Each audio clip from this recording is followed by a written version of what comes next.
Hello शेतकरी मित्रांनो, नमस्कार. शेतमाऊली 10 या यूट्यूब चॅनलमध्ये आपलं स्वागत आहे. आज आपण आपल्या तुरीच्या शेतामध्ये आलो आहे. 5 एकर तुरीचं क्षेत्र आहे हे. यामध्ये आपल्याला इनोव्हेज 108 हे सोयाबीन होती. 17 पोते सोयाबीन झालेली आहे आपल्याला. आणि तिची कंडिशन काही व्यवस्थित नव्हती सोयाबीनची.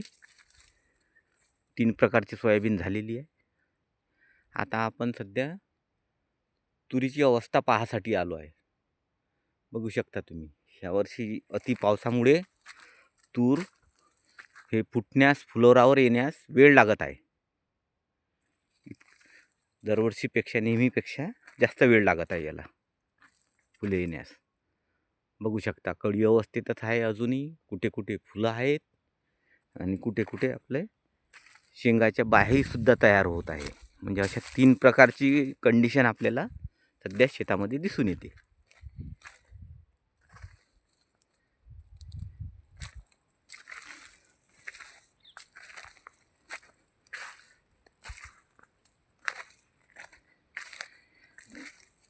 पाच तास सोयाबीन आणि 1 तास तुरीचं असं हे पेरण्याचं प्रमाण होतं. भेटू मग नंतर पुढील व्हिडिओत. नमस्कार.